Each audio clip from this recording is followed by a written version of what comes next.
গণতন্ত্রের বাধা এলে রুখে দেওয়ার আহ্বান বিএনপির। প্রধান উপদেষ্টার ঘোষিত সময়ে নির্বাচন, জানালেন স্বরাষ্ট্র উপদেষ্টা। আজকে যারা গণতন্ত্রের বিরুদ্ধে বিভিন্ন রকমের বক্তব্যের মধ্য দিয়ে নির্বাচনের বিষয়ে শঙ্কা প্রকাশ করছে, তারা গণতন্ত্রের পক্ষে শক্তি নয়। তারা যেই তারিখে বলছে ওই তারিখে নির্বাচন হবে, যেই মাসে বলছে ওই মাসে নির্বাচন হবে। কে কি বললো ওইটা শোনার আমাদের কোনো দরকার নেই। প্রধান উপদেষ্টাকে লন্ডন কেবলা ছেড়ে জনগণের দিকে ঘোরানোর আহ্বান এনসিপির। ডক্টর ইউনূসের বিরুদ্ধে গাদ্দারির অভিযোগ। জনগণ হচ্ছে নির্বাচন একমাত্র হচ্ছে ম্যানিপুলেট করতে পারে, এই ক্ষমতাটা শুধু থাকবে জনগণের কাছে। এখানে আম্পায়ারের ভূমিকা পালন করবে হচ্ছে প্রশাসন। রাজশাহীতে কোচিং সেন্টারে বিপুল বিস্ফোরক অস্ত্রের সন্ধান। পূর্ব বিরোধে বনানীর সীসা লাউঞ্জের রাব্বি হত্যা।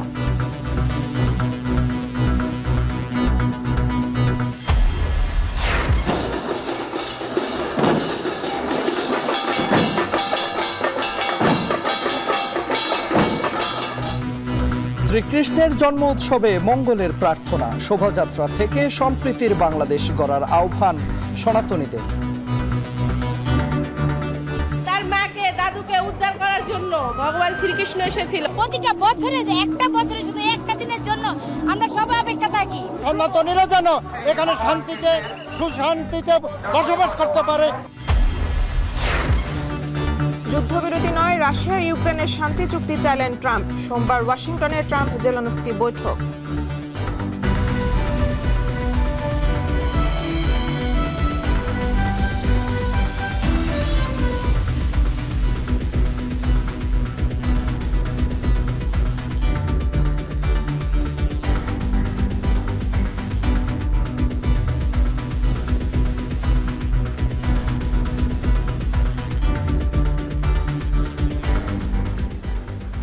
স্বাগত। এখন সন্ধ্যায় পুরো আয়োজন জুড়ে সঙ্গে আছে আমরা দুজন, আমি মেহেরিন অ্যানি এবং আমি তন্ময় কুমার রায়। যারা গণতন্ত্র প্রতিষ্ঠার বিরুদ্ধে বাধা সৃষ্টি করবে, জনগণ তাদের রুখে দেবে বলে মন্তব্য করেছেন বিএনপির স্থায়ী কমিটির সদস্য সালাউদ্দিন আহমেদ। আর ডক্টর মঈন খান বলেছেন, সুষ্ঠু নির্বাচনের মাধ্যমে গণতান্ত্রিক সরকার গঠনে অন্তর্বর্তী সরকারকে প্রতিশ্রুতি অনুযায়ী সহযোগিতা করে যাচ্ছে বিএনপি। এদিকে উপদেষ্টাদের বিরুদ্ধে আসা অভিযোগগুলো হাসিনার আমলের দুর্নীতির পুনরাবৃত্তি বলে মন্তব্য করেছেন রুহুল কবির রিজভী। বিস্তারিত জানাচ্ছেন জাওয়াদ মাহমুদ। শেখ হাসিনা পতনের বর্ষপূর্তি উপলক্ষে জুলাই আগস্ট জুড়ে নানা কর্মসূচি পালন করছে বিভিন্ন রাজনৈতিক দল ও সংগঠন। শনিবার জাতীয় প্রেস ক্লাবে ঢাকা কলেজের সাবেক শিক্ষার্থীদের ব্যানারেও আয়োজন করা হয় এমন অনুষ্ঠানের। ফেসিবাদ পতনের বর্ষপূর্তি ও জুলাই গণ অভ্যুত্থানে আহত শহীদদের স্মরণ শিরোনামে আয়োজন করা হয় আলোচনা সভার। আলোচনা সভায় অতিথি হিসেবে বক্তব্য রাখেন বিএনপির জ্যেষ্ঠ যুগ্ম মহাসচিব অ্যাডভোকেট রুহুল কবির রিজভী। আলোচনায় অংশ নিয়ে তিনি বলেন, উপদেষ্টাদের নামে যে অভিযোগ পাওয়া যাচ্ছে যা হাসিনা আমলের দুর্নীতিরই পুনরাবৃত্তি। আমাদের অনেকে উপদেষ্টার পদ পেয়েছে, অনেকে ভালো আছেন, তাহলে কি আবার নতুন করে নতুন আঙ্গিকে শেখ হাসিনার যে অপশাসন, কুশাসন এবং চুরি, ডাকাতি, সন্ত্রাস, টাকা লুট, চাঁদাবাজি, ভর্তি বাণিজ্য, চাকরি বাণিজ্যের সেটার কি আবার পুনরাবৃত্তি মানুষ দেখতে চায়? এ সময় বিএনপির স্থায়ী কমিটির সদস্য ডক্টর মঈন খান বলেন, সুষ্ঠু নির্বাচনের মাধ্যমে গণতান্ত্রিক সরকার গঠনের ব্যাপারে অন্তর্বর্তী সরকার কথা রেখেছে। 2008 সালের ডিসেম্বরে যখন ভোট হয় তার কয়েকদিন আগে এই 300 সিটের কে কোথায় নির্বাচিত হবে তার পূর্ব নকশা কিন্তু নির্বাচনের আগেই নির্ধারণ করা হয়ে গিয়েছিল এবং সেভাবে 111-এর মাধ্যমে একটি সরকারকে তখন পরিকল্পিতভাবে বাংলাদেশে প্রতিষ্ঠা করা হয়েছিল। এদিকে নয়াপল্টনে বিএনপির চেয়ারপারসন ও সাবেক প্রধানমন্ত্রী বেগম খালেদা জিয়ার 81তম জন্মদিন উপলক্ষে ও তার সুস্থতা কামনায় আয়োজিত দোয়া মাহফিলে স্থায়ী কমিটির আরেক সদস্য সালাউদ্দিন আহমেদ বলেন, যারা নির্বাচন নিয়ে নানা কথা বলছেন তারা গণতন্ত্রের পক্ষের শক্তি নয়। তারা গণতন্ত্রের বিরুদ্ধে বিভিন্ন রকমের বক্তব্যের মধ্য দিয়ে নির্বাচনের বিষয়ে শঙ্কা প্রকাশ করছে, তারা গণতন্ত্রের পক্ষের শক্তি নয়, তারা বাংলাদেশের মানুষের পক্ষের শক্তি নয়। তারা হয়তো কোনো না কোনো কারণে নিজের কথাগুলো ইনিয়ে বিনিয়ে বলছেন যাতে করে নির্বাচনকে বিলম্বিত করা যায় অথবা বানচাল করা যায় অথবা নির্বাচন অনুষ্ঠান না হোক সেটা চায়। কিন্তু বাংলাদেশের মানুষ ঐক্যবদ্ধ, বাংলাদেশের মানুষ গণতন্ত্রের জন্য, ভোটাধিকার প্রয়োগের জন্য তারা সংকল্পবদ্ধ। গণতান্ত্রিক অগ্রযাত্রার পথকে সহজ করতে বিএনপি চেয়ারপারসন খালেদা জিয়ার পরামর্শেই তাদের দল কাজ করে যাচ্ছে বলেও জানান সালাউদ্দিন আহমেদ। জাওয়াদ মাহমুদ, এখন, ঢাকা। দেশের জনগণ নির্বাচনমুখী হলে কেউ বাধা দিতে পারবে না। প্রধান উপদেষ্টার ঘোষিত সময়েই নির্বাচন হবে বলে মন্তব্য করেছেন স্বরাষ্ট্র উপদেষ্টা জাহাঙ্গীর আলম চৌধুরী। অবৈধ পলিথিনের ব্যবহার বন্ধের সচেতনতা তৈরি সহ সার্বিক বিষয় দেখতে সকালে মোহাম্মদপুর কৃষি মার্কেট পরিদর্শন শেষে স্বরাষ্ট্র উপদেষ্টা আরও বলেন, জনগণই মূল শক্তি, সুতরাং জনগণ চাইলে যথাসময়ে নির্বাচন হবে, এটি কেউ ঠেকাতে পারবে না। দেশে যত বড় চাঁদাবাজি থাকুক তাকে আইনের আওতায় আনা হবে বলেও মন্তব্য করেন তিনি। এ সময় যুব ও ক্রীড়া উপদেষ্টা আসিফ মাহমুদ ইস্যুতে প্রশ্ন করলে এড়িয়ে যান স্বরাষ্ট্র উপদেষ্টা।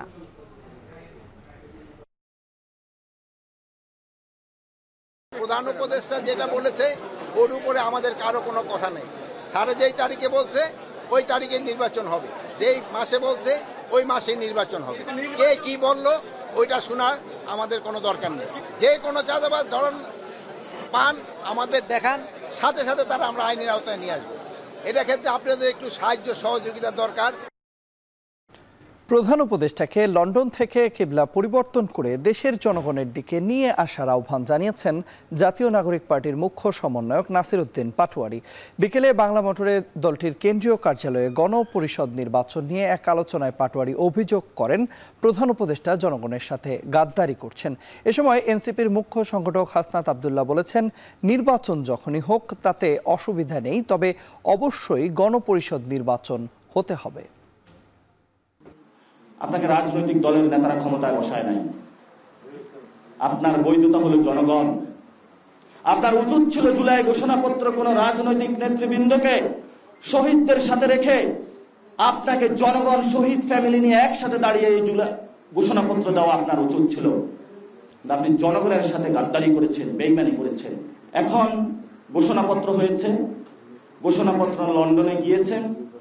এই যে আমাদের নোবেল লরিয়েট ইউনূস স্যার, বাংলাদেশের মানুষ ওনার চোখে পড়ে না, ওনার লন্ডন যেতে হয়। লন্ডনে গিয়ে সিজদা দিয়েছেন, সিজদার মাধ্যমে উনি ওহির মাধ্যমে আদেশ পেয়েছেন এবং সেটার একটা প্রেস রিলিজের মধ্যে জানিয়েছেন বাংলাদেশে ফেব্রুয়ারিতে ইলেকশন হতে হবে। কোন ইলেকশন? এই সংবিধানের অধীনে। তা আপনার সিজদা তো ঠিক হয় নাই, আপনার সিজদা দিতে হবে বাংলাদেশের জনগণের প্রতি, কারণ জনগণ আপনাকে বসিয়েছে, সে সিজদার মাধ্যমে আপনি সঠিক দিক নির্দেশনা পাবেন। আমি চ্যালেঞ্জ দিচ্ছি, পুরো বাংলাদেশে এই পুরো 1 বছরে একজন ব্যক্তি একটা নথিপত্র, একটা প্রমাণ যদি দিতে পারে যে হাসনাত আবদুল্লাহ বা তার সহযোদ্ধারা যে দুর্নীতি করেছে, আমরা রাজনীতি থেকে ইস্তফা দিয়ে দিব। ইস্তফা দিয়ে দেব, 1 টাকা। এখন আপনারা মিডিয়াতে ছাড়বেন, যা জানা গেল, জনশ্রুতি রয়েছে, শোনা গিয়েছে 300 কোটি টাকার দুর্নীতি সম্পর্কে যা জানা গেল, একটা পরে হচ্ছে এই যে ক্লিক বেট জার্নালিজম, এগুলা কোন উদ্দেশ্য করছেন এটা আমরা বুঝি, এটা কার প্রেসক্রিপশন আমরা সেটাও বুঝি, এটা নিয়ম কি আমরা সেটাও বুঝি। রাজশাহীর সাবেক মেয়র খায়রুজ্জামানের চাচাতো ভাই অনিন্দের কোচিং সেন্টারে অভিযান চালিয়ে বিপুল অস্ত্র, বিস্ফোরক সহ সন্দেহজনক নানা সরঞ্জাম উদ্ধার করেছে যৌথ বাহিনী। এ সময় অনিন্দ সহ 3 জনকে আটক করা হয়। তাদের তথ্যের ভিত্তিতে কোচিং সেন্টারের পাশের পুকুরে তল্লাশি চালাচ্ছে আইনশৃঙ্খলা বাহিনী। জানা গেছে, আটক অনিন্দ রাজশাহী বিশ্ববিদ্যালয়ের শিক্ষক হত্যা ও হলি আর্টিজানে হামলা মামলার আসামি। বিস্তারিত প্রতিবেদনে। কাদিরগঞ্জের পুকুরপাড়ের এই বাড়িগুলো সাবেক মেয়র এইচএম খায়রুজ্জামানের পৈতৃক ভিটা। বসবাস করেন তার চাচা, চাচাতো ভাইসহ স্বজনরা। শুক্রবার রাত 1:30টা থেকে এই বাড়িগুলো ঘিরে অভিযান শুরু করে সেনাবাহিনীর সদস্যরা। শনিবার বেলা বাড়লে আসে পুলিশের বিশেষ দল সিআরটি। খায়রুজ্জামানের চাচাতো ভাই মুনতাসির আল অনিন্দের মালিকানাধীন ডক্টর ইংলিশ কোচিং সেন্টারে অভিযান চালিয়ে পাওয়া যায় 2টি বিদেশি এয়ারগান, 1টি রিভলভার, 6টি দেশীয় অস্ত্র, জিপিএস, ওয়াকিটকি ও বাইনোকুলার সহ বিস্ফোরক তৈরির সরঞ্জাম। আগ্নেয়াস্ত্রের সন্ধানে তল্লাশি চালানো হয় কোচিংয়ের পাশের পুকুরেও। ডক্টর ইংলিশের যে সিও অনিন্দ ভাই, তো শুনলাম নাকি এর কাছে নাকি মানে সব অবৈধ অস্ত্রপাতি সব জমা করা আছে। আসলে দেখলাম কাল রাত থেকে দেখছি যেখানে অভিযান চলছে, অনেক কিছু বলে পাওয়া গেছে বলে এই সেই। এ ঘটনায় কোচিং সেন্টারের মালিক মুনতাসির আল অনিন্দকে 2 সহযোগী সহ আটক করা হয়। পরে উদ্ধার হওয়া বিস্ফোরক নিষ্ক্রিয় করা হয়। যেহেতু ওনাদের দখলে পাওয়া গেছে, তো নিশ্চয়ই কোনো একটা উদ্দেশ্য তো থাকতে পারে। এখন সেই উদ্দেশ্যটা কি, এখন যেহেতু মাত্র অভিযানটা শেষ হচ্ছে, আমরা রিমান্ডে এনে বা অথবা আমাদের থানায় যখন আসছে আমরা জিজ্ঞাসাবাদ করে এই বিষয়গুলো আমরা আরো ক্লিয়ার করতে পারবো।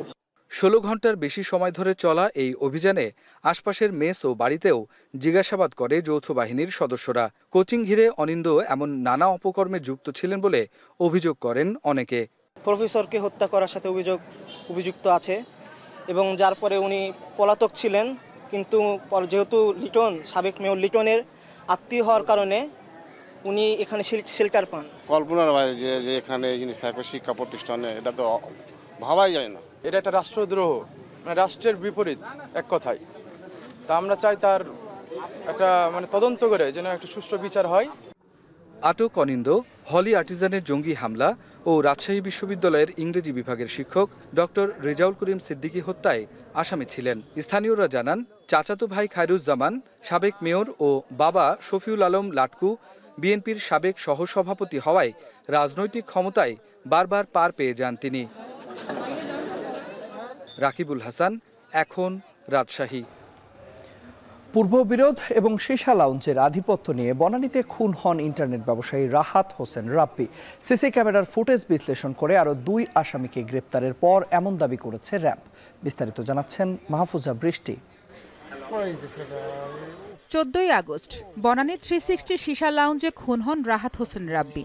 এই ঘটনায় হামজা ও মুন্না নামে 2 ব্যক্তিকে কুমিল্লার বরুড়া এলাকা থেকে গ্রেপ্তারের পর র্যাব জানালো, রাব্বি হত্যায় এই 2 আসামির সরাসরি অংশ নেওয়ার প্রাথমিক সত্যতা মিলেছে। গ্রেপ্তারের পর তাদের দেওয়া তথ্যের ভিত্তিতে মোহাম্মদপুর থেকে হত্যায় ব্যবহৃত সুইচ কিয়া চাকু উদ্ধার করে র্যাব। র্যাব বলছে, হত্যার সময় মুন্না ছুরিকাঘাত করে আর লাঠি দিয়ে আঘাত করে হামজা। পূর্ববিরোধ ও সীসা লাউঞ্জে আধিপত্য বিস্তারকেই হত্যার কারণ বলছে সংস্থাটি। হামজার দেওয়া তথ্যের ভিত্তিতে আসামি মুন্নাকেও কুমিল্লা জেলার বরুড়া থানাধীন গামুরুয়া এলাকা হতে গ্রেপ্তার করা হয়। উল্লেখ্য যে বর্ণিত হত্যা মামলা রুজু হওয়ার পর অতি দ্রুততার সাথে উক্ত ঘটনার সাথে প্রত্যক্ষভাবে জড়িত আসামি মুন্না এবং হামজাকে গ্রেপ্তার করতে সক্ষম হয় র্যাপিড অ্যাকশন ব্যাটালিয়ন র্যাব 1। পূর্ব শত্রুতার জের ধরে ভিকটিম রাহাতকে হত্যা করা হয়েছে বলে আসামিদ্বয় প্রাথমিক জিজ্ঞাসাবাদে স্বীকারোক্তি প্রদান করেন। গ্রেপ্তারকৃত আসামি মুন্না এবং হামজাকে সুস্থ অবস্থায় পরবর্তী আইনগত ব্যবস্থা গ্রহণের নিমিত্তে ডিএমপি ঢাকার বনানী থানার অফিসার ইনচার্জের নিকট হস্তান্তর করা হবে। এদিকে দেশের সীসা লাউঞ্জ অবৈধ হওয়ার পরও কিভাবে রাতভর মাদক নির্ভর ব্যবসা চলে তা নিয়ে মাদকদ্রব্য নিয়ন্ত্রণ অধিদপ্তরের সঙ্গে কথা বলে শিগগিরই অভিযান চালানো হবে বলেও জানায় র্যাব। এখন সেটা আমাদের দেখতে হবে হচ্ছে যে মাদকদ্রব্য নিয়ন্ত্রণ অধিদপ্তর কি বলে। তো আমরা তাদের সাথে কথা বলে যথাযথ কাগজ নিয়ে কাগজপত্র প্রমাণ সাপেক্ষে দেন আমরা অভিযানে যাব। রাব্বি হত্যায় বনানী 360 ডিগ্রি লাউঞ্জের মালিক ইব্রাহিম খলিলকেও আসামি করা হয়েছে। আমাদের ব্যাটালিয়ন এখানে আসার জন্য। মাহফুজা বৃষ্টি, এখন, ঢাকা। খুলনার রূপসায় কৃষি ব্যাংকের প্রধান দরজা ও ভল্ট ভেঙে প্রায় 16 লাখ টাকা লুট হয়েছে। শুক্রবার রাতে রূপসা ঘাট শাখায় এই লুট হয়। এ ঘটনায় জিজ্ঞাসাবাদের জন্য 3 জনকে হেফাজতে নেওয়ার পাশাপাশি গুরুত্বপূর্ণ আলামত সংগ্রহ করেছে পুলিশ। এ নিয়ে আরও জানাচ্ছেন তরিকুল ইসলাম। বাংলাদেশ কৃষি ব্যাংকের খুলনা রূপসা ঘাট শাখায় চুরির ঘটনা ঘটেছে। দুর্বৃত্তরা 6টি তালা ভেঙে ব্যাংকের ভল্ট থেকে 16 লাখ টাকা লুট করে নিয়ে যায়। ব্যাংক কর্মকর্তা বলছেন, বৃহস্পতিবার অফিসের কার্যক্রম শেষে ভল্টে 16,16,000 টাকা রেখে যান। টাকা লুটের ঘটনায় খবর পেয়ে শুক্রবার রাতেই ব্যাংকে উপস্থিত হয়ে দেখতে পান রেখে যাওয়া টাকা থেকে মাত্র 1,420 টাকা অবশিষ্ট রয়েছে। এ সময় নিরাপত্তা প্রহরী অনুপস্থিত ছিল বলে জানান তিনি। ঊর্ধ্বতন অফিসে পাঠাই দেওয়ার পরে আমার টাকা ছিল 16,16,000। আইন শৃঙ্খলা রক্ষাকারী বাহিনীর লোকজন এখানে আগে আসছেন, চলে আসছেন। আমি আসে দেখার পরে ওনার 2 জন সিকিউরিটিকে 3 জন সিকিউরিটিকে তাদের হেফাজতে নিয়েছে এবং তারা ওই পুলিশ সিসিটিভি ফুটেজ তাদের হেফাজতে নিয়ে নিয়েছেন। তবে স্থানীয়দের ধারণা, শুক্রবার নির্জনতার সুযোগ নিয়ে দুর্বৃত্তরা পূর্ব পরিকল্পিতভাবে এই ঘটনা ঘটিয়েছে। জনবহুল এলাকায় এমন ঘটনায় হতবাক এলাকাবাসী। যে সকালবেলা এসে দেখতেছি আর কি যে এই ব্যাংক ডাকাতি হয়েছে, ভালো কি মন্দ এটাই। রাত্রে 11টার দিকে এখান থেকে স্থানীয় একজন লোক উনি আমার ফোন দিচ্ছেন, দিয়ে বলতেছে যে ভাই আপনার উপরে কৃষি ব্যাংক চুরি হয়েছে, আপনি জানেন কিনা। শুক্রবার দিন ছুটির দিন, লোকজন থাকে না, আমাকে আশেপাশে যাতে দোকানদার সবই বন্ধ থাকে।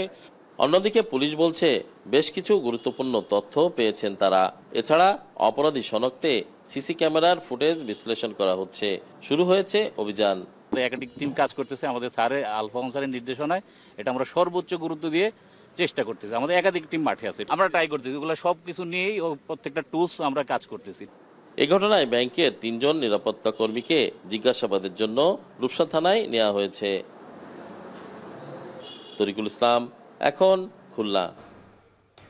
কোম্পানিগঞ্জের পর এবার সিলেট সদর উপজেলার মহালধি গ্রামের বিভিন্ন বাসাবাড়ি থেকে লুট হওয়া সাদা পাথর উদ্ধার করেছে যৌথ বাহিনী।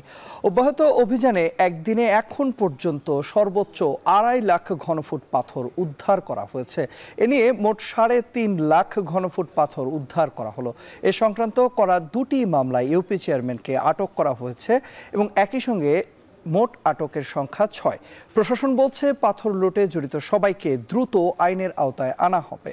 আরো জানাচ্ছেন সন্দীপন শুভ। সিলেটের থোপাগুলের মহালদি গ্রামের একটি বাড়ির সামনে এরকম সাদা রত্ন অর্থাৎ সাদা পাথর থেকে লুট করে আনা পাথর এখানে রেখে যাওয়া হয়েছে। গ্রামবাসী বলছেন কারা রেখেছে, কিভাবে রেখেছে, কখন রেখেছে কিছুই জানেন না তারা। তবে কারা রাখলো এই পাথর, এমন প্রশ্ন এখন জনমনে। প্রশাসন জোর অভিযান চালাচ্ছেন এটি উদ্ধারে। শনিবার দুপুর 12টায় সিলেট সদর উপজেলার মহালদি গ্রামের একটি বাড়ির ভেতরে স্তূপ আকারে রাখা অবস্থায় পাথর উদ্ধার করা হয়। তবে ভোলাগঞ্জ থেকে কিভাবে এই পাথর গ্রামে এলো সে বিষয়ে কেউই সুনির্দিষ্ট কিছু বলতে পারেননি। এগুলা আমরা সঠিক বলতে পারবো না। আমাদের পার্শ্ববর্তী গ্রাম, এই গ্রাম আমাদের না। ট্রাক থেকে পড়লে অনেক একটা শব্দ হয়, শব্দ হইলে পরে আমি কিন্তু ফুটনো থেকে উঠছি, উঠলে খেবা খারাপ ফালাইছে। আমার তো শাটার সকালে খোলা হয়, ফালাইছে যে আনিয়া দেখছি আমরা, আর এমনি বারোয়া জিকাইছি না। কোন সময়টা তারা রাত্রে ফালাইছে না। এদিকে ক্রাশার মিলগুলোতেও বালু চাপা দেয়া সাদা পাথর জব্দ করেছে প্রশাসন। একই সাথে এই মিলের মালিক সহ পাথর লুটের ঘটনায় জড়িতদের বিরুদ্ধে ব্যবস্থা নেওয়ার কথা জানান উপজেলা নির্বাহী কর্মকর্তা। বিদ্যুৎ সংযোগ বিচ্ছিন্ন করেছি, এই কারণে পাথরগুলা ভাঙ্গা সম্ভব হয় নাই। আপনারা জানেন যে জেলা প্রশাসক স্যারের নির্দেশে আমরা একাধিকবার এই বিদ্যুৎ সংযোগগুলা বিচ্ছিন্ন করেছিলাম, অবৈধ ক্রাশিং মেশিন যেগুলো ছিল।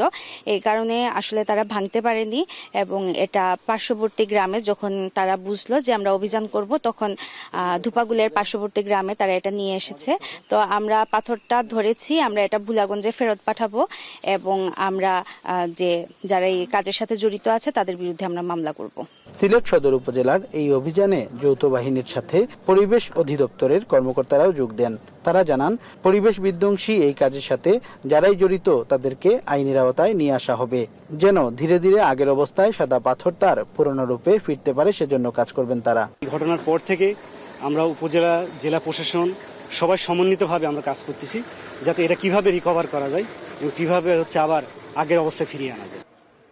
এর আগে শুক্রবার সন্ধ্যায় খনিজ সম্পদ উন্নয়ন ব্যুরো বিএমডির মহাপরিচালক মোহাম্মদ আনোয়ারুল হাবিব বাদী হয়ে 1500 থেকে 2000 জনকে আসামি করে মামলা দায়ের করেন। এই মামলায় রাতভর অভিযান চালিয়ে 5 জনকে আটক করেছে পুলিশ। অভিযান পরিচালনা করে কলাবাড়ি এবং কালাইডাঙ্গা এলাকা থেকে 3 জন এবং চেকপোস্ট পরিচালনা করে সাদা পাথর, ক্রাশ করা সাদা পাথর ভর্তি একটি ডাম ট্রাক সহ 2 জনকে আটক করি। মোট 5 জনকে আমরা আটক করতে পারছি এই পর্যন্ত। এখন পর্যন্ত আনুমানিক 2.5 লাখ ঘনফুট পাথর উদ্ধার করে প্রতিস্থাপনের কাজ চালু রেখেছে যৌথ বাহিনী। সন্দীপন শুভ, এখন সিলেট। শত শত বছর ধরে হিন্দু, মুসলমান, পাহাড়ি, আদিবাসী একসাথে বসবাস করছে। সেই শান্তি সৌহার্দ্য বজায় রাখতে হবে। এই দেশে কোনো ভেদাভেদ থাকবে না। সশস্ত্র বাহিনী সবসময় সবার পাশে থাকবে। নিশ্চিন্তে এই দেশে বসবাস ও ধর্মীয় উৎসব পালন করা যাবে বলে জানিয়েছেন সেনাবাহিনী প্রধান জেনারেল ওয়াকারুজ্জামান। বিকেলে শ্রীকৃষ্ণের 5251তম জন্মতিথি উপলক্ষে শোভাযাত্রার উদ্বোধনী অনুষ্ঠানে তিনি এসব কথা বলেন। পরে শুরু হয় বর্ণাঢ্য শোভাযাত্রা। দেখুন তানজিলা খান মিমের প্রতিবেদন। একসময় ঢাকার প্রধান উৎসবগুলোর মধ্যে অন্যতম আকর্ষণীয় ছিল শ্রীকৃষ্ণের শুভ আবির্ভাব তিথি জন্মাষ্টমী উপলক্ষে মিছিল। ঢাকায় এই শোভাযাত্রার ঐতিহ্য কয়েক শতাব্দী পুরনো। স্বাধীনতার পর প্রায় 4 দশক ধরে বন্ধ থাকার পর 90-এর দশকে বাংলাদেশ পূজা উদযাপন পরিষদ ও মহানগর সার্বজনীন পূজা কমিটির হাত ধরে আবারও এই ঐতিহ্য ফিরে আসে। এবছর বেলা 4:30টায় পলাশীর মোড় থেকে প্রদীপ প্রজ্বলনের মধ্য দিয়ে এই বর্ণাঢ্য শোভাযাত্রার উদ্বোধন করেন 3 বাহিনী প্রধান। বাংলাদেশ সম্প্রীতির দেশ, এই মিলন মেলা সকলের বন্ধনকে শক্ত করবে ও দেশমাতৃকার উন্নয়নে অবদান রাখবে বলে নৌবাহিনীর ও বিমান বাহিনীর প্রধান সকলকে ধর্মীয় উৎসব পালনে সর্বাত্মক সহযোগিতা করার অঙ্গীকার করেন। এই দিন কেবল একটি ধর্মীয় উৎসব নয়, এটি সত্য, ন্যায়, প্রেম, সহমর্মিতা এবং মানবতার মহিমা প্রচারের এক চিরন্তন বার্তা। শ্রীকৃষ্ণ তার জীবন ও কর্মে আমাদের দেখিয়েছেন কিভাবে অন্যায়ের বিরুদ্ধে দাঁড়াতে হয় এবং দুর্বলকে রক্ষা করতে হয়। আজকের এই শোভাযাত্রা আবারও বিশ্বের কাছে প্রমাণ করবে বাংলাদেশ একটি শান্তি ও সম্প্রীতির দেশ, যেখানে ধর্ম বর্ণ নির্বিশেষে আমরা একে অপরের প্রতি শ্রদ্ধাশীল এবং আমরা একত্রে শান্তিতে বসবাস করতে পারি। এছাড়াও ভগবান শ্রীকৃষ্ণর যে আদর্শ, সেই আদর্শের বাণী দেশ জুড়ে ছড়িয়ে দেওয়ার আহ্বান জানান সেনাবাহিনী প্রধান জেনারেল ওয়াকারুজ্জামান। ভগবান শ্রীকৃষ্ণের যে আদর্শ, সেই আদর্শ এই স্থান থেকে সব জায়গায় ছড়িয়ে পড়ুক। আমরা সবসময় আপনাদের পাশে থাকব, আমরা এক হয়ে আপনাদের সাথে কাজ করে যাব। আপনারা নিশ্চিন্তে এই দেশে বসবাস করবেন, আপনাদের যত ধর্মীয় পরব আপনারা উদযাপন করবেন, আনন্দ উদযাপন করবেন, আমরা একসাথে এই আনন্দ ভাগাভাগি করে নেব। জন্মাষ্টমীর শোভাযাত্রায় বরাবরের মতোই কৃষ্ণের সাজা ছিল শিশুরা। ছিল গদাহাতে কংস রাজা, হাতি, ঘোড়া, ঢাকঢোলের বাদ্য এবং কাসর ঘণ্টার শব্দ। মিছিল দেখতে ভিড় জমান রাস্তার দুধারের অসংখ্য মানুষ। আমাদের বাংলাদেশের সংখ্যালঘু যারা আছে তারা যেন এই দুষ্টের দমন থেকে শিষ্টের পালন হয় এবং সনাতনীরা যেন এখানে শান্তিতে সুশান্তিতে বসবাস করতে পারে।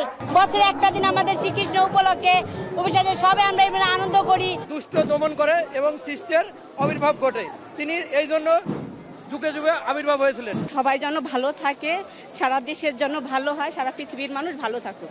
পলাশী মোড় থেকে গুলিস্তান মোড় হয়ে বাহাদুর শাহ পার্কের অভিমুখে শেষ হয় এবছরের জন্মাষ্টমীর কেন্দ্রীয় মিছিল। শ্রাবণ মাসের কৃষ্ণপক্ষের অষ্টমী তিথিতে ভগবান শ্রীকৃষ্ণ জন্মেছেন বলে এই দিন সনাতন ধর্মাবলম্বীরা পালন করে থাকে জন্মাষ্টমীর উৎসব।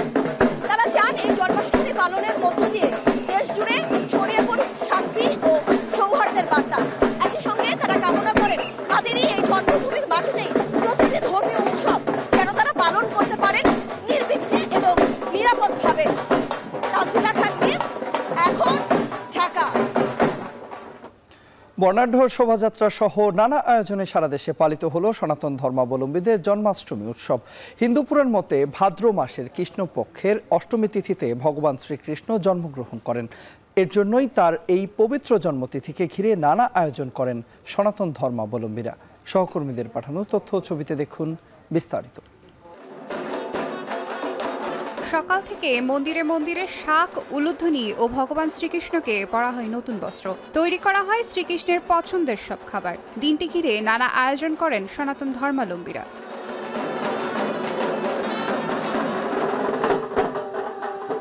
চট্টগ্রামে জন্মাষ্টমী উপলক্ষে নগরীর আন্দরকিল্লা মোড় থেকে মহাশোভাযাত্রা শুরু হয়। এ সময় অংশগ্রহণকারীরা আহ্বান জানান ধর্ম বর্ণ নির্বিশেষে সাম্প্রদায়িক সম্প্রীতির বাংলাদেশ গড়ে তোলার। ৫০০ বছর আগে এই অনুষ্ঠানটা হয়েছিল, সে থেকে আমরা এই উপলক্ষে আমরা অনুষ্ঠানটা করে থাকি। যেন অশুভ শক্তির বিনাশ হোক, সুন্দর সুখী সমৃদ্ধ বাংলাদেশ গড়ে উঠুক।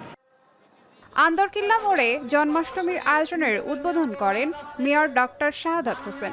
সব সম্প্রদায়ের জন্য নিরাপদ নগরী গড়ে তোলার প্রত্যয় ব্যক্ত করেন তিনি। এ সময় উপস্থিত ছিলেন মুক্তিযুদ্ধ বিষয়ক উপদেষ্টা ফারুকী আজম। আমি সবাইকে শুভেচ্ছা জানাচ্ছি এবং আজকে এই জন্মাষ্টমীর শুভ উদ্বোধন ঘোষণা করছি। এদিকে ময়মনসিংহে জন্মাষ্টমী উৎসবে ঢল নামে সনাতন ধর্মাবলম্বীদের। দুর্গাবাড়ি মন্দির থেকে বর্ণাঢ্য শোভাযাত্রা হয়ে নগরীর প্রধান প্রধান সড়ক প্রদক্ষিণ করে। বিভিন্ন সাজে শোভাযাত্রায় অংশ নেন সনাতন ধর্মাবলম্বীরা। শোভাযাত্রা ঘিরে নেওয়া হয় ব্যাপক নিরাপত্তা ব্যবস্থা।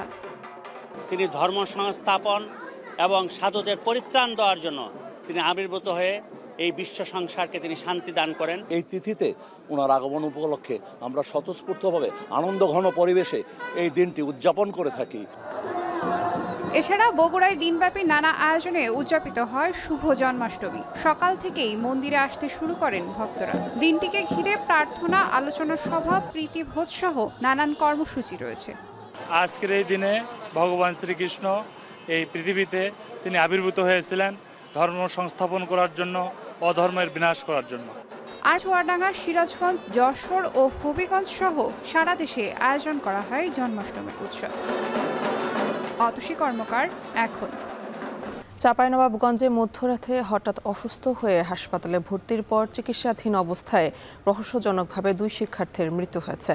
স্বজনরা জানান, গোমস্তাপুর উপজেলার ডুবার মোড় এলাকার শেফালি বেগম মহিলা নুরানি হাফিজিয়া মাদ্রাসায় রাতে ঘুমাচ্ছিল মাদ্রাসার আবাসিক শিশু শিক্ষার্থী তানিয়া ও জামিলা।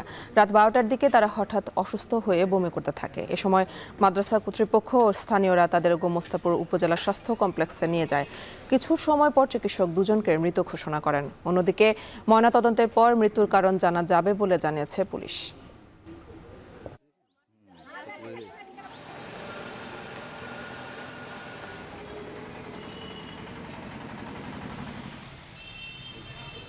দেশের ইতিহাসে প্রথমবারের মতো পাইপলাইনের মাধ্যমে চট্টগ্রাম থেকে ঢাকায় আসলো জ্বালানি তেল। এর মধ্য দিয়ে জ্বালানি তেল সরবরাহের যে স্বয়ংক্রিয় ব্যবস্থা, সেই ব্যবস্থায় প্রবেশ করলো বিপিসি। সকালে কার্যক্রমের উদ্বোধন করে জ্বালানি উপদেষ্টা বলেছেন, নতুন এই প্রকল্পের কারণে তেলের অপচয় এবং চুরি রোধ সহ বছরে তেল পরিবহনে বিপিসির সাশ্রয় হবে অন্তত 250 কোটি টাকা। বিস্তারিত জানাচ্ছেন হাজেরা শিউলি। দেশে বছরে জ্বালানি তেলের চাহিদা প্রায় 65 লাখ মেট্রিক টন। আমদানি করা এই জ্বালানি তেলের সিংহভাগই পরিবহন করা হয় নদীপথে, যা ব্যয়বহুল ও সময় সাপেক্ষ। 3টি তেল বিপণন কোম্পানির 180টি ওয়েল ট্যাঙ্কারের মাধ্যমে 50টি ডিপোতে জ্বালানি সরবরাহ করাও একটি বড় চ্যালেঞ্জ ছিল। এতে বছরে বিপিসির ব্যয় হতো প্রায় 400 কোটি টাকা। শুধু তাই নয়, ওয়েল ট্যাঙ্কার থেকে জ্বালানি তেল নিঃসরণ হয়ে দূষিত হয় নদী। তাই সাশ্রয়ী ব্যয়ে দ্রুত জ্বালানি পরিবহনের জন্য 2018 সালে চট্টগ্রাম থেকে ঢাকা অঞ্চলে পাইপলাইনে জ্বালানি তেল পরিবহনের প্রকল্পটি নেয় বাংলাদেশ পেট্রোলিয়াম কর্পোরেশন বিপিসি। গত মার্চ থেকে জুন পর্যন্ত একাধিক সফল ট্রায়াল শেষে দেশের ইতিহাসে প্রথমবারের মতো বাণিজ্যিকভাবে পাইপলাইনে জ্বালানি তেল সরবরাহ শুরু হলো। চট্টগ্রামের পতেঙ্গায় ডেসপাস টার্মিনালে এই কার্যক্রমের আনুষ্ঠানিক উদ্বোধন করেন জ্বালানি উপদেষ্টা। এই সময় তিনি বলেন, দুর্নীতি, অপচয় ও প্রাকৃতিক সম্পদের সঠিক ব্যবহার না হওয়ায় বাংলাদেশে প্রকল্প বাস্তবায়নে শুধু সময়ই নয়, ব্যয়ও অনেক বেশি। প্রকল্প বাস্তবায়নে বিদেশি নির্ভরতা কমিয়ে আগামীতে নিজস্ব সক্ষমতা বাড়ানোর তাগিদ দেন তিনি। অন্য দেশের ঠিকাদারদের উপর নির্ভরশীল, এই নির্ভরশীলতাকে কমাতে হবে। যদি আমরা প্রকৃত উন্নয়ন করতে চাই, আমরা অভিনন্দিত করতে চাই সেনাবাহিনী, বাংলাদেশ সেনাবাহিনীকে যে তারা এই প্রকল্পটা, এই দুরূহ প্রকল্পটা সমাপ্ত করেছেন। কিন্তু আমি আশা করব যে সামনের দিকে প্রকল্পগুলিতে তারা আরো ব্যয় সাশ্রয়ী হবেন। এই প্রকল্প বাস্তবায়নে জ্বালানি তেল পরিবহনে প্রায় 250 থেকে 300 কোটি টাকা সাশ্রয় হবে। অপচয় কমবে প্রায় 2%। ট্র্যাডিশনাল ওয়েতে এতদিন করতাম ওয়েল ট্যাঙ্কারের মাধ্যমে চট্টগ্রাম থেকে ঢাকাতে এই নদী, বিভিন্ন নদী পার হয়ে যেত, নানা ধরনের সমস্যা হতো, পরিবেশ দূষণ হতো, অপচয় হতো। সেটি দূর করে আজকে আধুনিক পদ্ধতি অর্থাৎ পাইপলাইনে একটা সিঙ্গেল পাম্প এখান থেকে পাম্প করা হবে। গোদনাইলে তেলটি পৌঁছে যাবে মাত্র 4 ঘন্টায়। 6টি জেলা, 15টি উপজেলা ও 20টি নদী পার হয়ে নারায়ণগঞ্জের গোদনাইল পর্যন্ত নির্মিত অত্যাধুনিক প্রযুক্তির এই পাইপলাইন থেকে জ্বালানি তেল চুরির সুযোগ থাকবে না। আমদানি নির্ভরতা কমাতে আগামীতে আরও কার্যকর পদক্ষেপ নেওয়ার কথা জানান জ্বালানি বিভাগের সচিব। প্রযুক্তি উদ্ভাবনের পাশাপাশি আমাদের নতুন নতুন আমাদের পরিকল্পনা নিতে হবে, কিভাবে আমাদের এই দেশকে আমরা জ্বালানি নির্ভরতা কমিয়ে, বাইরের থেকে আমদানি নির্ভরতা কমিয়ে আমরা কিভাবে দেশীয় উৎপাদন বাড়াতে পারি। ২৭ লাখ মেট্রিক টন জ্বালানি তেল সরবরাহ সক্ষমতার প্রকল্পটি বাস্তবায়নে ব্যয় হয়েছে প্রায় ৩,৭০০ কোটি টাকা। পদ্মা ওয়েলের তত্ত্বাবধানে প্রকল্পটি বাস্তবায়ন করছে সেনাবাহিনীর ২৪ ইঞ্জিনিয়ারিং কনস্ট্রাকশন ব্রিগেড। তবে পাইপলাইনে জ্বালানি তেল পরিবহনের প্রকল্পটি পরিচালনা করবে নবগঠিত পেট্রোলিয়াম ট্রান্সমিশন কোম্পানি লিমিটেড।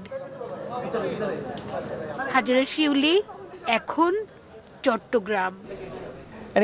আপনার নিশ্চয়ই মনে আছে যে রাজধানীর গণপরিবহনের ভোগান্তি এড়ানোর জন্য কয়েক বছর আগেই শুরু হয় রাইড শেয়ারিং এর যে চলাচল, সেটি অ্যাপের মাধ্যমে আমরা দেখেছি যে শুরুতে চলাচল করেছে এবং নগরবাসী এটিকে বেশ সাধুবাদ জানিয়েছে, অনেকেই এটিতে স্বাচ্ছন্দ্য বোধ করছিলেন। কিন্তু বর্তমান সময়ের যে চিত্র, রাস্তার যে মোড়গুলো রয়েছে সেই মোড়গুলোতে আমরা দেখি যে বাইক চালকরা বা যারা গাড়ি চালক রয়েছেন তারা দাঁড়িয়ে থাকেন এবং বিভিন্ন সময়ে যাত্রীদেরকে দেখা যায় যে দরদাম করে সেই রাইড শেয়ারিং অ্যাপগুলো তারা ব্যবহার করছেন এবং এতে করে ভোগান্তি বাড়ছে নগরবাসীর। আর এর পাশাপাশি কিন্তু ভোগান্তির পাশাপাশি কিন্তু বাড়ছে নিরাপত্তা ঝুঁকিও। আর বিশেষজ্ঞরা বলছেন যে রাইড শেয়ারিং নীতিমালা বাস্তবায়ন করতে হবে, যার ফলে আসলে এই সড়কে বাস্তবায়ন হচ্ছে না বলে কিন্তু সড়কে এই বিশৃঙ্খলা দেখা দিচ্ছে।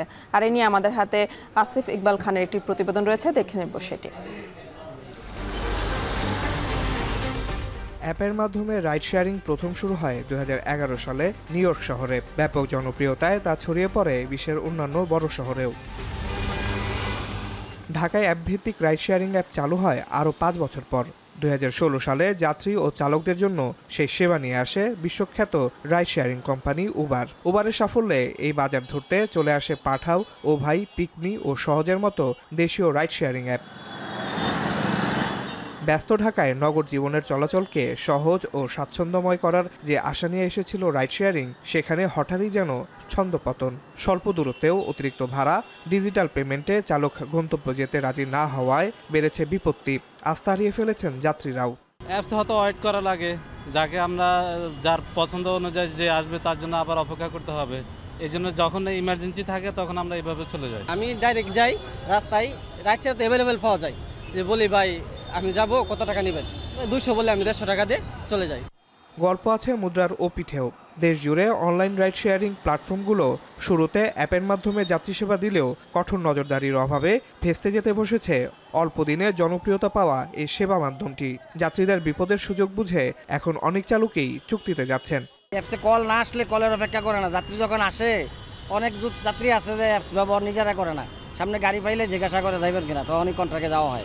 অ্যাপ বাদে চুক্তিভিত্তিক চলাচলে ট্র্যাকিংয়ের সুযোগ নেই, যা ঝুঁকিপূর্ণ হয়ে উঠেছে যাত্রী চালকের জন্য, যার আভাস মিলে সংবাদ শিরোনামে। ঢাকায় বহুদিনের সমস্যা সিএনজি চালিত অটোরিকশা ও ট্যাক্সি ক্যাব মিটারে না যাওয়া। এবার সেই সমস্যায় যুক্ত হয়েছে রাইড শেয়ারিংয়ে। তবে কেন অ্যাপে দেখানো ভাড়ায় যেতে চান না চালকরা? অ্যাপসে ভাড়া মারলে আমাদের খুব লস হয় আর কি। যেমন আমরা পার কিলোতে পাই 10 টাকা, আর আমরা যদি লোকালে যদি আপনার ভাড়া মানে কথা কন্ট্রাক্টে যদি ইউজ করি তাহলে আমাদের মানে আপনার পার কিলোতে 20 টাকা পড়ে। ধরেন 127 টাকা আসছে, আমি জ্যামে পইরেই রয়েছি, সে আমাকে মানে পারলে 27 টাকাই দেয়, ওই 30 টাকা দেয়। কিন্তু আমি যদি এইটা কন্ট্রাক্টে একটু মারি তাহলে দেখা গেছে সেটা 27 টাকার জায়গায় 150 টাকা হবে। রাইড শেয়ারিং নীতিমালা বাস্তবায়ন করে রাইড শেয়ারিং কোম্পানিগুলোকে আনা উচিত জবাবদিহিতার মধ্যে, না হলে এর সমাধান পাওয়া মুশকিল। যারা এটার দায়িত্ব নিয়ে আছেন তারা রাইড শেয়ারের সংজ্ঞাটা জানেন কিনা সন্দেহ। যদি জানতেন তাহলে কিন্তু দায়িত্বটা নিতেন, এবং সবচেয়ে বড় কথা হলো যারা দায়িত্বটা নিচ্ছেন না তারা আবার জবাবদিহিতার আওতায় আসছেন না। পুরো পৃথিবী এই অমিত সম্ভাবনাটাকে কাজে লাগিয়ে ব্যক্তিগত গাড়িকে কমিয়ে নিয়ে আসতেছে, সেই জায়গাটার মধ্যে আমরা পুরো উদাসীন হয়ে থাকছি এবং একটা বিশৃঙ্খল অবস্থা তৈরি হচ্ছে। বর্তমানে উবার, পাঠাও ও সহজসহ 15টি নিবন্ধিত রাইড শেয়ারিং প্রতিষ্ঠান রয়েছে দেশে। এর মধ্যে অনেকেই লাইসেন্স নিয়েও অবস্থা বিবেচনায় কার্যক্রম শুরু করেননি, আর বাকি প্রতিষ্ঠানগুলো বন্ধ হয়েছে লোকসানে। ফলে টিকে আছে মাত্র 2 থেকে 3টি প্রতিষ্ঠান। আসিফ ইকবাল খান, এখন, ঢাকা। দেশের 1 নম্বর gas stove RFL gas stove, যা বেশি তাপেও ফাটে না আর হ্যাসেল ফ্রি অটো ইগনিশন নিশ্চিত করে ঝামেলাহীন রান্না। আরএফএল গ্যাস স্টোভ, নিরাপদ ও ঝামেলাহীন। তন্ময়, ইউক্রেনের যুদ্ধবিরতি নয় বরং শান্তি চুক্তি চান মার্কিন প্রেসিডেন্ট ডোনাল্ড ট্রাম্প। আর এই সময় তিনি আরও বলেছেন যে রাশিয়া যেহেতু অনেক বড় দেশ আর তাই যুদ্ধ থামাতে ইউক্রেনকে শান্তি চুক্তি রাজি হওয়া উচিত বলে মন্তব্য করেন তিনি। আর রুশ প্রেসিডেন্ট ভ্লাদিমির পুতিনের সঙ্গে আজকের এই বৈঠক শেষে কিন্তু তিনি এই কথা বলেছেন। এবং সোমবার ওয়াশিংটনে ইউক্রেনীয় প্রেসিডেন্ট ভলোদিমির জেলেনস্কির সঙ্গে বৈঠক করবেন মার্কিন প্রেসিডেন্ট। জেলেনস্কির সঙ্গে আলোচনা সফল হলে পরবর্তীতে পুতিনের সঙ্গে ফের বৈঠকে বসবেন তিনি। সহকর্মী জাহানারা ভুইয়ার প্রতিবেদনে জানব বিস্তারিত। ইউক্রেন যুদ্ধ বন্ধে ট্রাম্প পুতিনের বৈঠক নিয়ে গোটা বিশ্বের আগ্রহ ছিল তুঙ্গে। স্থানীয় সময় শুক্রবার বেলা 11:30টার দিকে শুরু হয় ট্রাম্প পুতিন দ্বিপক্ষীয় বৈঠক। প্রায় 3 ঘন্টা ধরে চলে আলোচনা। তবে সংঘাত বন্ধে কোনো সমাধান সূত্র ছাড়াই শেষ হয়েছে পারসুইং পিস শীর্ষক সামিট। চুক্তি না হলেও বৈঠক শেষে খোশ মেজাজেই সংবাদ সম্মেলনে অংশ নেন দুই রাষ্ট্রপ্রধান। I believe we had a very productive meeting. There were many points that we agreed on. Most of them, I would say, a couple of big ones that we haven't quite gotten there, but we've made some headway. So there's no deal until there's a deal. I will call up NATO in a little while. I will call up the various people that I think are appropriate, and I'll of course call up President Zelensky and tell him about today's meeting. It's ultimately up to them. Как вы хорошо знаете, понимаете, одним из центральных вопросов стала ситуация вокруг Украины. Мы видим стремление администрации США и лично президента Трампа содействовать разрешению украинского конфликта. Его желание вникнуть в суть и понять его истоки. যুক্তরাষ্ট্রের আলাস্কায় রুশ president Vladimir পুতিনের সঙ্গে বৈঠকের পর যুদ্ধবিরতিতে পৌঁছাতে না পারলেও সুর কিছুটা নরম করেছেন মার্কিন প্রেসিডেন্ট ডোনাল্ড ট্রাম্প। অকপটে রাশিয়াকে বড় শক্তি বলে স্বীকার করলেন তিনি। তাই ইউক্রেনকে আবারও রাশিয়ার সঙ্গে যুদ্ধ বন্ধ করার আহ্বান ট্রাম্পের।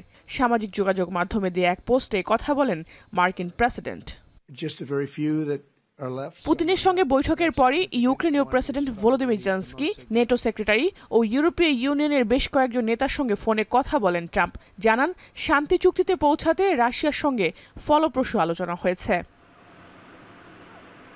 সোশ্যাল মিডিয়ায় দেয়া আরেক পোস্টে ট্রাম্প জানান রাশিয়া ইউক্রেন যুদ্ধ বন্ধে যুদ্ধবিরতি নয় বরং শান্তি চুক্তি সবচেয়ে ভালো উপায়। কারণ হিসেবে তিনি বলেন চুক্তির কয়েকদিন পরেই যুদ্ধবিরতি ভেস্তে যাওয়ার শঙ্কা রয়েছে। শান্তি চুক্তি কার্যকরে পরবর্তী করণীয় নিয়ে আলোচনা করতে ইউক্রেনীয় প্রেসিডেন্ট ভলোদিমির জেলেনস্কির সঙ্গে স্থানীয় সময় সোমবার বিকেলে ওয়াশিংটন ডিসির ওভাল অফিসে বৈঠকে বসবেন ট্রাম্প। তাদের আলোচনা সফল হলে পরবর্তীতে রুশ প্রেসিডেন্ট ভ্লাদিমির পুতিনের সঙ্গে বৈঠক করবেন তিনি। প্রায় 4 বছর ধরে চলা রাশিয়া ইউক্রেন যুদ্ধ বন্ধে ট্রাম্পের নেতৃত্বের প্রশংসা করেছেন ব্রিটিশ প্রধানমন্ত্রী কিয়ার স্টারমার, ফ্রান্সের প্রেসিডেন্ট ইমানুয়েল ম্যাক্রো সহ ইউরোপীয় ইউনিয়নের নেতারা। ইউক্রেনের নিরাপত্তার স্বার্থে শান্তি চুক্তি কার্যকরে ট্রাম্পের সঙ্গে এক হয়ে কাজ করার কথা জানান ফরাসি প্রেসিডেন্ট। আর ডাউনিং স্ট্রিট বিবিসিকে জানায় শান্তি চুক্তিতে ট্রাম্পকে অবশ্যই ইউক্রেনের নিরাপত্তার বিষয়টি নিশ্চিত করতে হবে। এদিকে মার্কিন সংবাদ মাধ্যম সিএনএন বলছে বৈঠক থেকে ইউক্রেন ইস্যুতে কোনো সমাধানে না আসলেও আলাস্কা থেকে জিতেই দেশে ফিরেছেন পুতিন। প্রথমত যুদ্ধাপরাধের দায়ে অভিযুক্ত হলেও যুক্তরাষ্ট্রে পেয়েছেন লাল গালিচার সম্মাননা। দ্বিতীয়ত ট্রাম্প যুদ্ধবন্ধের তাগিদ না দেয়ায় ইউক্রেনকে আরও কিছুদিন বেকায়দায় রাখতে পারবেন রুশ প্রেসিডেন্ট। এ দুটি বিষয় ইঙ্গিত করে পুতিনকে কূটনৈতিকভাবে ধরাশয়ী করতে ব্যর্থ হয়েছেন মার্কিন প্রেসিডেন্ট। এছাড়াও বৈঠকে কোনো ফল আসেনি মানে পুতিন 1-0 এগিয়ে গেলেন বলে মন্তব্য বিশ্লেষকদের। এছাড়াও ফক্স নিউজকে ট্রাম্প স্পষ্ট বলেছেন আপাতত রাশিয়ার পণ্যে শুল্ক আরোপ কিংবা মস্কো থেকে যারা তেল কিনছে তাদের ব্যাপারে ভাবছেন না তিনি। এ বিষয়ে সিদ্ধান্ত আসবে আরও 2-3 সপ্তাহ পরে, যা ইঙ্গিত করে এ বিষয়ে মস্কোর প্রতিক্রিয়া আমলে নিচ্ছে ওয়াশিংটন এবং একেও পুতিনের অর্জন হিসেবে দেখছে কাতার ভিত্তিক সংবাদ মাধ্যম আল জাজিরা। শেষ করছে এখন সন্ধ্যা। এখন টেলিভিশন ওয়েবসাইটে ভিজিট করুন www.ekhon.tv। ফেসবুকে দেখুন facebook.com/tv.ekhon আর ইউটিউবে দেখুন youtube.com/c/ekhon tv।